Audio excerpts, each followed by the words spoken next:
Welcome into 5 Wide Fantasy. Today's video, running back rankings for week 8 of the season. Special episode today. We have a massive giveaway from our friends over at Betfred. If you have not signed up yet, or more importantly, if you are in the state of Ohio, sports betting is launching in the state of Ohio on January 1st, and we have a very, very special giveaway for anyone that pre-registers with Betfred.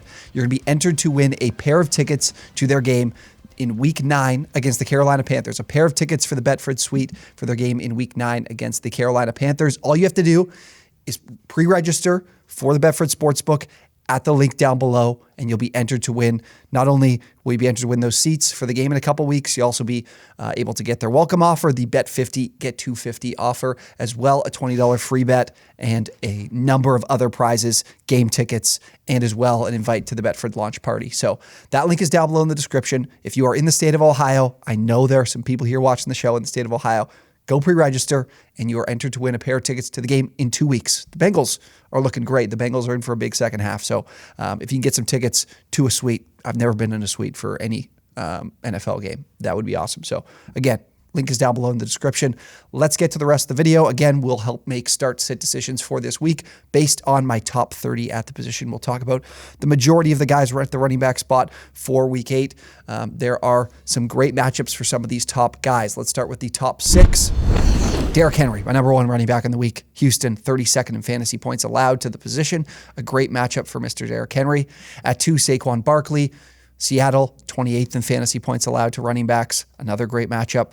Jonathan Taylor. With Sam Ehlinger coming in at quarterback, I do think they have confidence in his ability. They would not move from Matt Ryan to Ehlinger and say that they want him to be the guy for the rest of the season if they don't think he can move the ball through the air. But I do think they will lean a bit more on the running game here, even in a plus matchup for the pass game. Jonathan Taylor going up against the Commanders' defense, 25th in fantasy points allowed to the position. And then moving to number 4, Joe Mixon going against the Browns. The Browns are one of the worst run defenses in the NFL. Great matchup here for Mixon. This is 29th in fantasy points allowed for the Browns.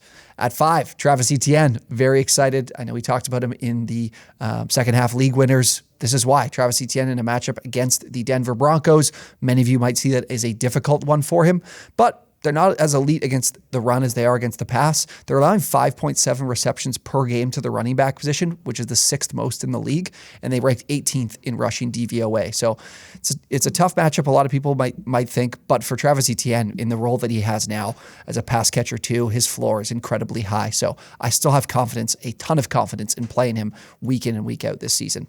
At 6, rounding out the top 6 is, what do we do with Christian McCaffrey? I have him as my RB6 in a very tough matchup. The Rams, 3rd in fantasy points allowed, 1st in rushing DVOA. This is the best run defense in the league, but I do have a lot of faith from seeing that matchup last week and the little usage they gave for him, his involvement, how good he can be. As long as Trent Williams is healthy, this team can move the ball on the ground against anyone, and they're typically able to do it against the Rams at will. So I still am loving Christian McCaffrey regardless of a tough matchup. At 7, rounding out the next 6 here in our top 12, Nick Chubb continues to be productive and efficient. Last week was against the Ravens, going up against the Bengals, who are a very good run defense in terms of fantasy points allowed, 5th in fantasy points allowed to the position, but they are 21st in run defense. So I still think Chubb in this matchup, in this divisional matchup, isn't going to have a problem producing for you.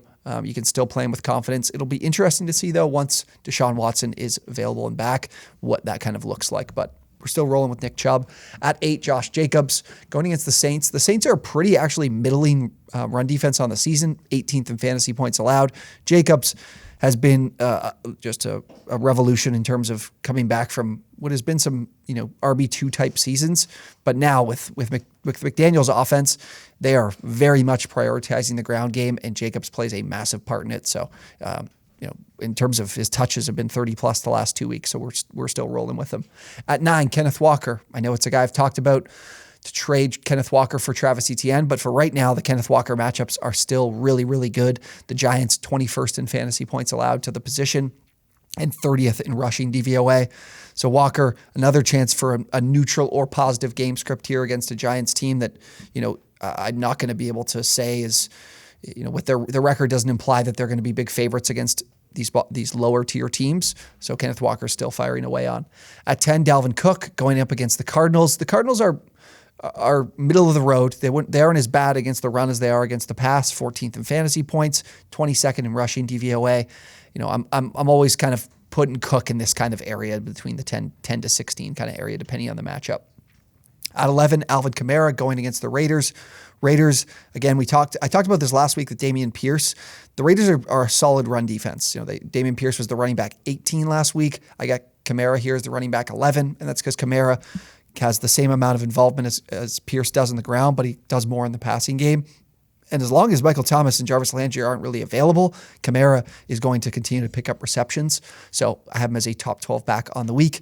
Rounding out the top 12, one of my favorite guys to buy right now, Raheem Mostert. Going against the Lions. Lions are 31st in fantasy points allowed to the running back position. A great matchup for Raheem Mostert, who's coming off a top 8 week, I believe, last week in week 7 when it comes to fantasy points at the position. So we're definitely, I love having him as a top 12 back this week. At 13, our next 6 here, Miles Sanders. We've seen here in a matchup against the Steelers. Mostert had a big week last week against the Steelers. I think we got no problem with that in Miles Sanders. The Steelers, 22nd in fantasy points allowed to the running back position. At 14, Aaron Jones. Jones in a really tough matchup against the Bills. They're the best run defense, really, pretty close to it. It'd be competitive between them and San Francisco and the Rams. But they've got the number 2 in fantasy points allowed, and they're first in rushing DVOA. But this is a situation where I'm not sure Aaron Rodgers trusts a single pass catcher on this team that isn't named Aaron Jones. He's been the only reliable target for him. I don't think that changes here, even in a game where they're significant underdogs on the road, 10.5 points, crazy. But I don't have a problem with Jones still continuing to be able to produce, coming off a good week last week in a game that they struggled to move the ball through the air. At 15, Ramondre Stevenson going against the Jets. The Jets are a really good run defense, believe it or not. 6th in rushing DVOA and 11th in fantasy points allowed to the position. I think for the time being, Ramondre will be a top 16 in my mind option or so for the next little bit, depending on what we see from Damian Harris, who had just 3 touches last week.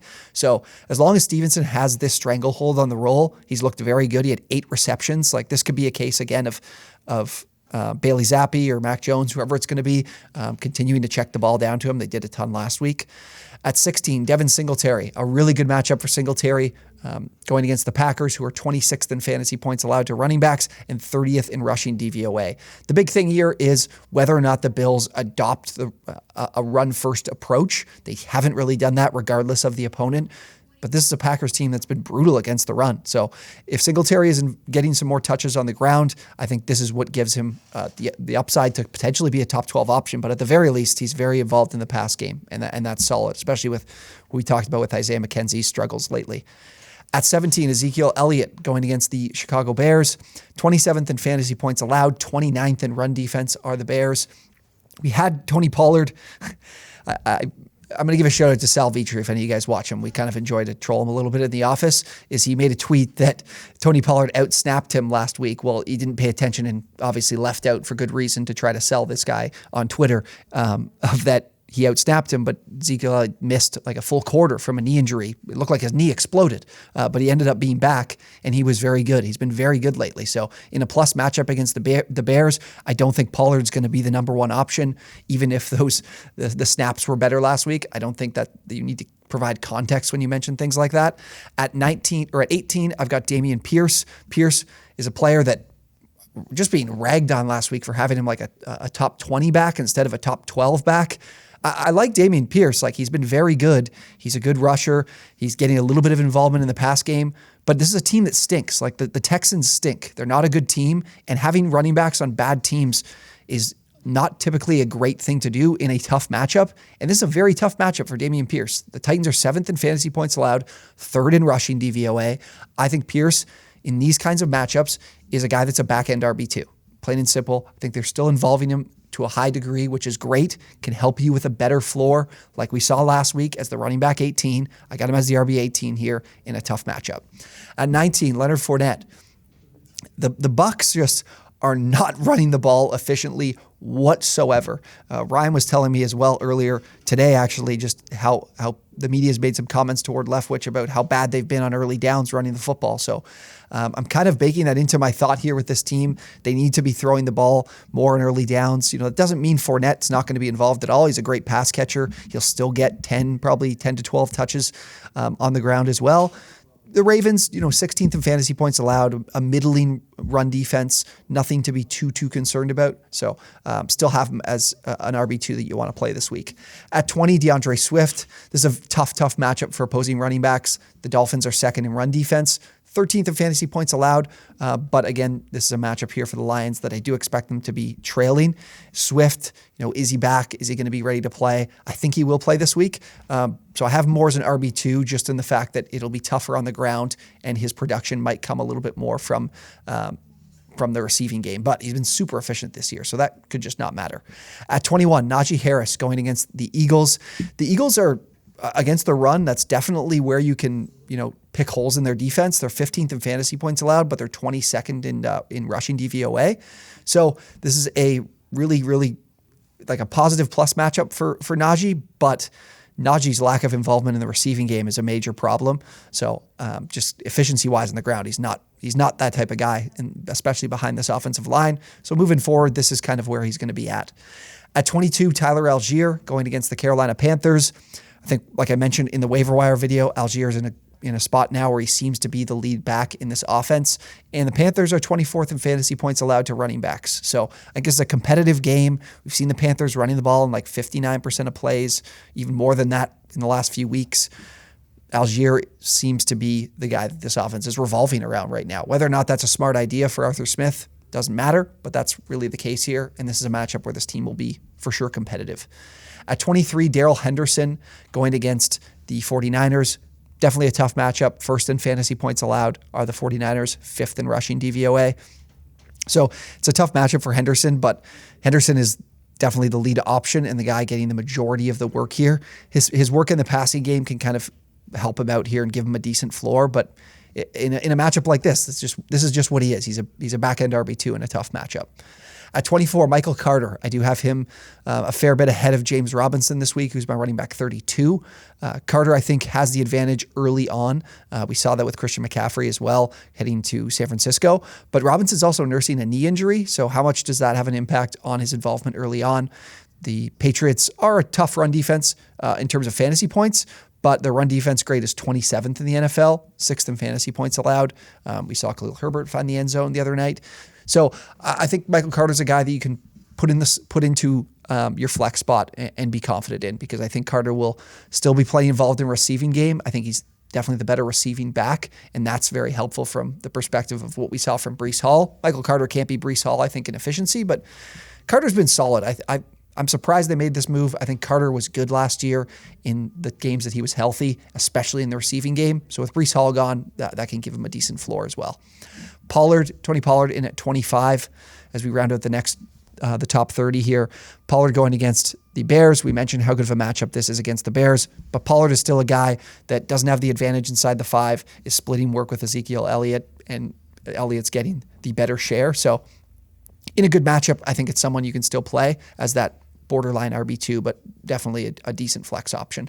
At 26, Gus Edwards. Look, being high on Gus Edwards on a week-to-week basis for me is going to be very, very tough. Justice Hill getting more passing work. He's still splitting rushing work with Justice Hill. Kenyon Drake could still get a few touches here. I think they want to be a committee.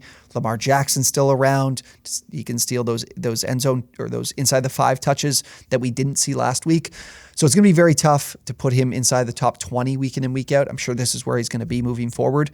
But the Bucs present a tough matchup. 8th in fantasy points allowed to running backs. But honestly, their run defense isn't as good as the fantasy points indicate. They're 19th in run defense grade on the season. So if they do want to run the ball, which I think the Ravens will, especially with Lamar, I think they'll still find some success.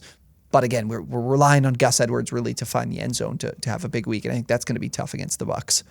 At 27, David Montgomery going against the Dallas Cowboys. Cowboys have been very solid across the board on defense. Now, their run defense grade is 27th in the NFL, so it hasn't been great, but they're 4th in fantasy points allowed. This is a Chicago team that's going to run the ball, no doubt about that. Could find some success, honestly, on the ground, because I think the Dallas defense isn't as good as the fantasy points indicate, but I still think this is a tough matchup for them. And Fields has done a little bit more in the ground game too lately, like some more design run looks, throwing the ball a bit better.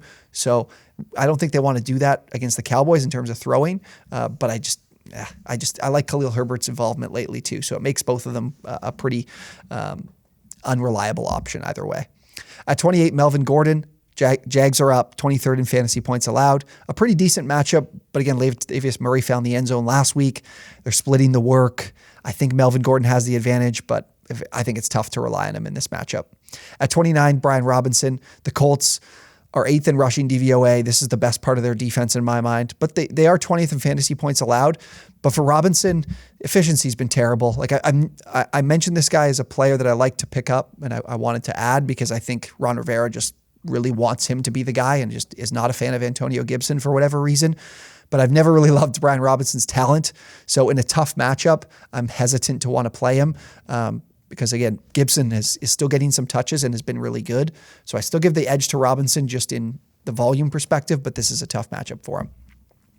Rounding out the top 30 is Eno Benjamin. I've got him slotted in as the guy here as opposed to making a guess on whether James Conner will be available this week. The Vikings present a pretty tough matchup. 3rd in run defense. I like their front four.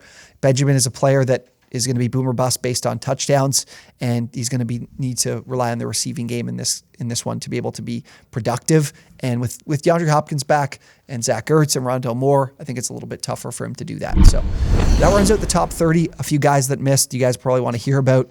Deonta Foreman is my RB31. I think it's a matchup you could still play him in. I mean, if you picked him up, you probably are looking to try to play him. In a matchup against Atlanta, they're a pretty good run defense, but this is a matchup where things are probably a neutral game script. But again, it's a situation where they split time, him and Chuba Hubbard. Hubbard did a little bit more in the receiving game. So it's a player you can put in the flex spot. I'm just not going to be high on these guys at any point this season in my mind. A few others. Kareem Hunt is outside my top 30.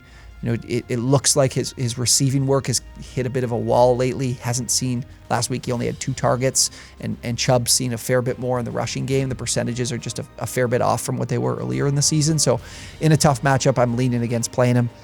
I can't play A.J. Dillon right now. Just not going to happen, RB39. So those are some of the guys that have missed. But again, if you guys enjoyed the video, be sure to let me know. Subscribe to the channel if you enjoyed. Like the video. Comment down below with any start or sit decisions you're looking to make for Week 8. And of course, if you're in Ohio, go check out Betfred. Again, 2 tickets to the Betfred Suite for their game in Week 10 or Week 9 against the Carolina Panthers on Sunday. So that link is down below in the description to go sign up at Betfred. Thank you guys for watching, and we'll see you next time.